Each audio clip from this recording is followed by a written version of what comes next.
Rebecca, the Well Planned Gal, and in today's tutorial we're looking at the online planning lessons page. Now, since my last tutorial, I have gone in and added additional courses for my other two students. So now I have a 2nd, 4th, and 6th grader.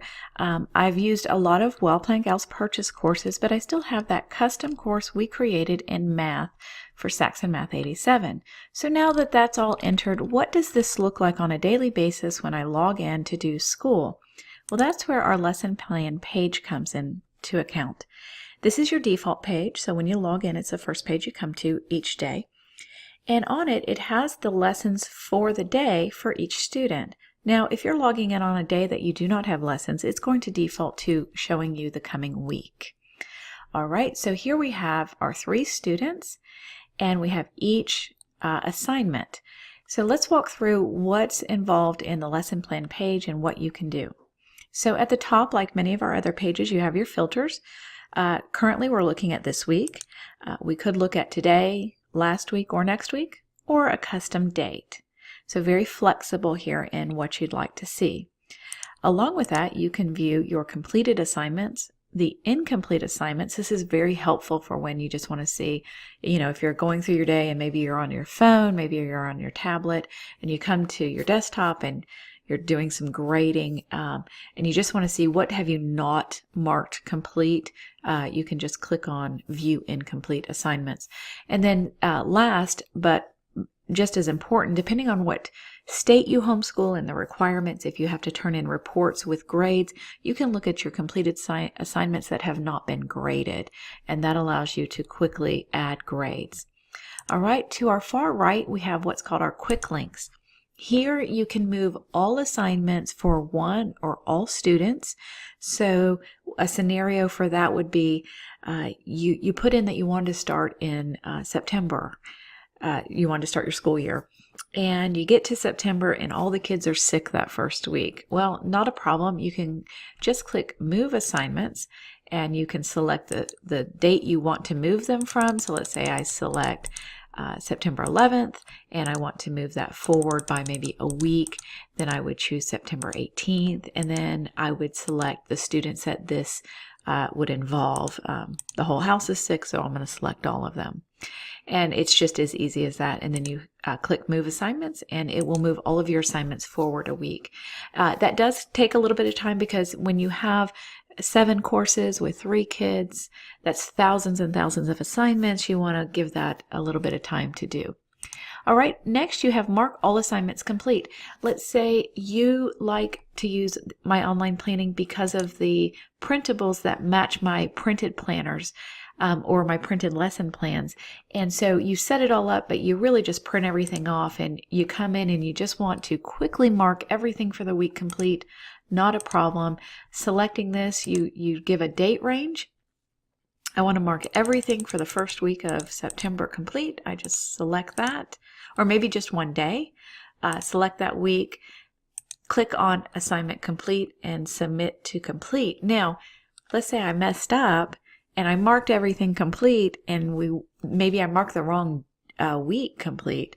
You can select that week again and unmark the assignment complete and update, and that allows you to update in bulk. All right, and then lastly, Quick Add Assignment is sometimes when you're setting up your lesson plans in the summer and you get to the actual school year and you realize, you know what, I want to just add some extras for John. He's struggling with his multiplication facts, so I want to add in some extra assignments for maybe just one specific day for this week. That's where a Quick Add Assignment comes in. You can select the course. You can then select the date that you want to add that quick assignment. You can add what type of assignment it is, and then add the title. And that's it. Easy peasy. Okay? So when you're looking at your lesson plan page, let me give you some information about what is contained in each box. So on our top left, you're going to have the date. Clicking this date, you have the option to move this assignment forwards or backwards. And when you do, let's just say I'm going to move it to the next day. I can just move one assignment, or I can move all assignments forward. And this is really powerful because, as homeschool moms, life can get hectic, things come up. We don't necessarily get to the school that we had planned on, so we need to move it around. Or maybe we've had some great weeks and we're ahead, then we can move things back. And so that's just really easy. Again, these are for individual courses. If you want to do, entire days, come back to moving all assignments. On the top right, you have the course title. Then you have an image, and there's a little box that comes up to give you the title of the book. And this is really quick reference both for mom and students. Students have the ability to look at this page as well with their login. And it helps you quickly pull the right book. If you're doing a crate system and you got all your books in a crate, you just quickly pull the book you're going to do. And then here's the assignment, read chapter 7. Now, assignment notes. This is for when moms want to add notes, depending on the grade level, for yourself or for your student. So let's say your student is in middle school or high school. They're logging in themselves. You can add notes for them, and they can actually dialogue back with you by adding their own notes.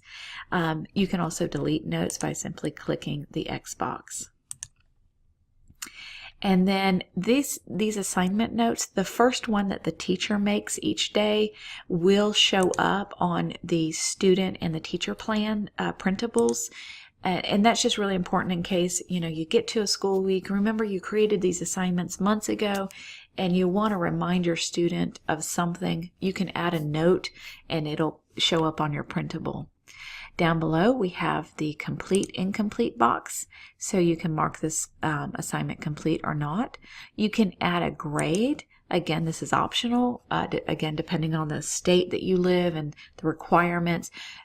We accept number grades and letter grades. If I come in and I try to add an N, which is not either, it's going to give me a little error message and tell me I can use a numeric, let's say a 98. I can use A, B, C, D, or F. And that's important because that goes into calculating your progress report at the end of the year and your GPA for those in high school on your transcript. And then finally, in each assignment box, you have a trash can icon for removing assignments. So that is the lesson plan page synopsis. And in our next tutorial, we're going to move on to students, and we're going to talk about how to allow a student a login.